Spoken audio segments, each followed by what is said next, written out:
Too warm.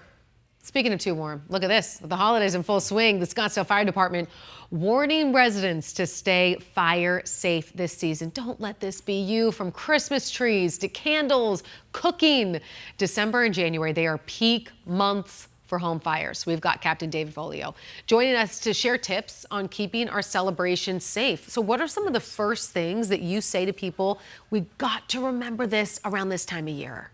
Two things really important for safety. One, have a working smoke detector in your house. We've all had the bacon, right, burning, and we've blown it and the battery's out. Put the battery back in, check the battery once a month, and even replace the batteries in December, we say. But have a working smoke detector, and two, have a plan. When that smoke detector goes off, you have to have a plan to get out of the house. That's two of the most important things. We've all pulled out the decorations, right? We've added all this Class A material to our homes. We love it. It's great for December into January, but we've all put candles around all those decorations, right? And or live wreaths. We've gone to get we've got the live tree. We've got the live wreaths, and they're on the mantle now, but we stack these candles around, and we don't remember you're really supposed to blow those candles out when you leave the room, less alone leave the house. People leave those candles lit when they leave the house. So you catch some of that debris on fire on there, and it spreads. If you get a smoke detector and you're out of the room, it detects you early, and you get out of the house, and you all have a plan. You meet at the tree and all that stuff.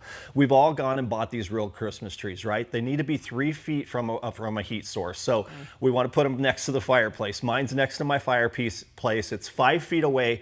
But you got the heat that blows on it, right? It dries out that Christmas tree. And these things have been cut for a month. They've been sitting in a cold truck, so they're a month old. They've been sitting in the truck. You can see how explosive this is, what you're showing now.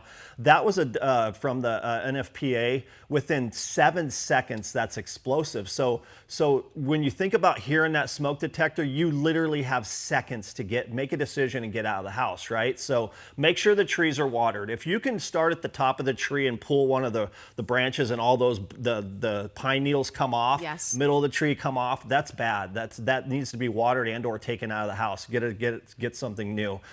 Make sure that you're watering the trees every day. They drink up to 3 inches of water a day. So when you get your tree, cut it at the bottom, put it in the stand, make sure it's a sturdy stand away from a heat source, and water it every day. We put all these electrical wires around it, right? So a lot of people have this false sense that it could be frayed. You want to look for a frayed wire, but it's more in a real lamps where they pull apart at the light bulb, because when we test them, we pull at it and it pulls apart, and that's where you get the spark. So you want to make sure that your wires are probably brand new. If you've got a live Christmas tree, put brand new lights on it. And then once again, so we have over 800 fires in December and January throughout the United States. 40% of those are caused by candles. The others are cooking fires, right? Because we're all cooking at Christmas, Thanksgiving, Christmas Eve, the family's over. Make sure that when you have a pot on the stove, the handles are turned away so the kids don't go by and hit those. And or if you're cooking a grease fire, have something ready to be able to put over that grease fire, because when it starts, you're just trying to take the oxygen away from the grease or from the fire that's going on. So have a larger pan to be able to put over that quickly. And then just once again, have a plan when that smoke detector goes off. So biggest thing, smoke detectors. Please get a working smoke detector in your house. And what does a plan look like? I should be meeting with me and my kids, and we should be talking about this. What do I want to say to them? I don't really know. What should I do? Especially if you live in a second story, because they may have to go out a window, and how do they get out that window? So there's a lot of ladders that you can buy so that they can go down the ladder. My family always knew. I had 5 kids, so they lived where they had a patio where they could get down onto the patio.